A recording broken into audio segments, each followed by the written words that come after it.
What we know is that 1 out of every 4 children in the United States today is growing up in a family, and they love someone who suffers from the disease of alcoholism. And this disease, insidious disease, is characterized by denial, silence, secrecy, and shame. And so many of these boys and girls are silent and invisible. It got to a point where I grew up, stuffing everything that was in my life, whether it was family secrets or my feelings. It was very uncomfortable to be who I was. I always ran away when I was young and came back home at night.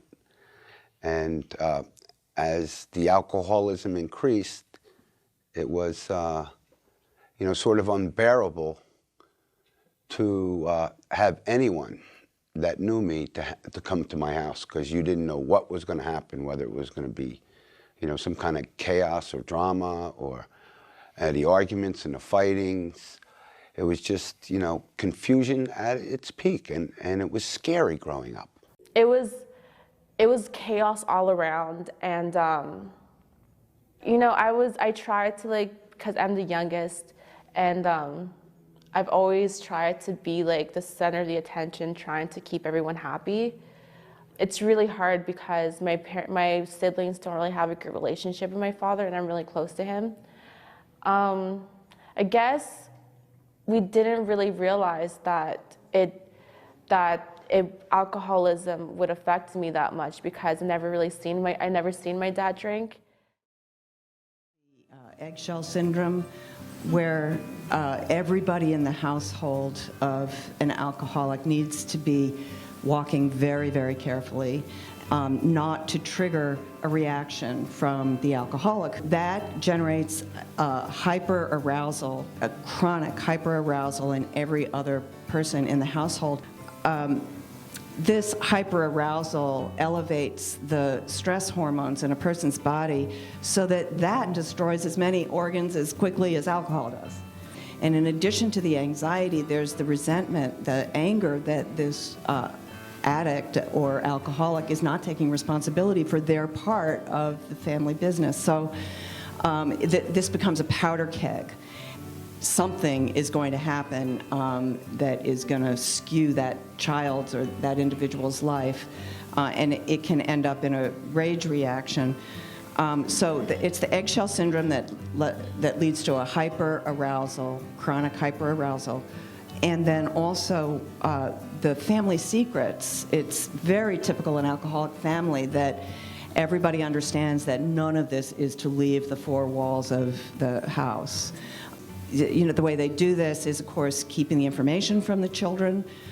But, of course, the children catch on anyway, and so when they say something, it's, oh, no, that's not the truth, which leads the child to doubt themselves, leading to low self-esteem, or to really resenting the parent, which will lead to, a crazy adolescent rebellion reaction. So,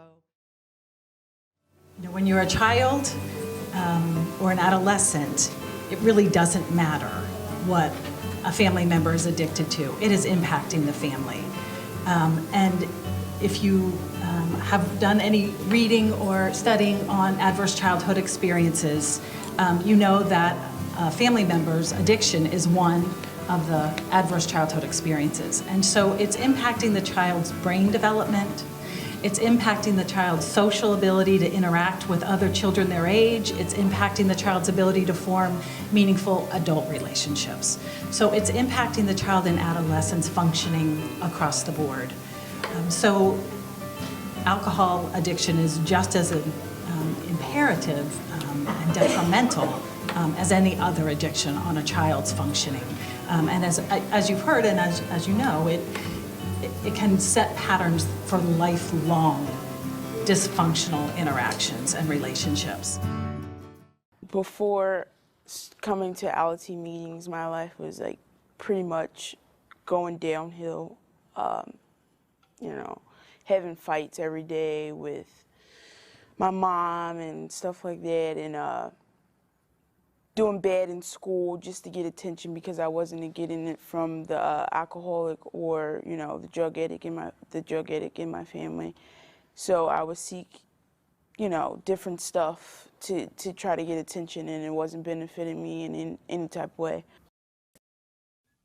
Before, I had jobs where I would work there for a month, 3 months, a year even. And then, you know, I'd lose my temper and I'd lose my job. You know, now I have an education, I have a career, I have a relationship with the alcoholic. Before Al-Anon, I hated the alcoholic. Wanted nothing to do with him. Just total resentment, just poisoned me. You know, today I have a relationship with the alcoholic. And it's come through building boundaries. You know, I have very set boundaries with the alcoholic. And by maintaining those boundaries, I'm able to have a relationship with him. Something I thought was never possible. Because hating your dad doesn't work. You know, a lot of people go, I hate my dad, I don't want anything to do with him. It doesn't work.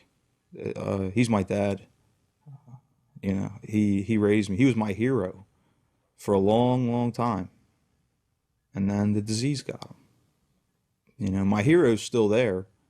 He's just got a disease. So, you know, today I'm able to, you know, sit down and talk with him. I'm able to go out and go fishing with him. I'm able to have a relationship with this man that I hated for so long. Something I thought would never happen. And it's because I worked the program. Well, recognizing alcoholism in the family is a difficult thing. Obviously, denial is the hallmark of addiction. So it's a difficult thing to see as a family member. What I would always say and have always said to family members is it's not how much someone's drinking, it's not how often they're drinking, it's what happens when they do. And if that person's drinking is upsetting you, if it's creating situations that are making you worry, become angry, fearful, ashamed, then chances are you have the family illness of alcoholism present. I found coming to Al-Anon that there was some sort of common ground, a feeling of acceptance, and learning that alcoholism was a disease and that I played no part in causing it. And I was very limited to even think that I, you know, could cure it. So as I came to meetings, I learned that I cannot control it. So if I wanted to be healthy and happy, it was up to me.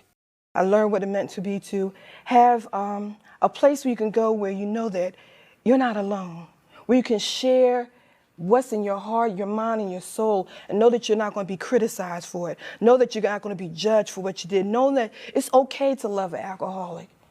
And it's okay to start to learn how to love yourself, how to keep the focus on you, and how you're worth it.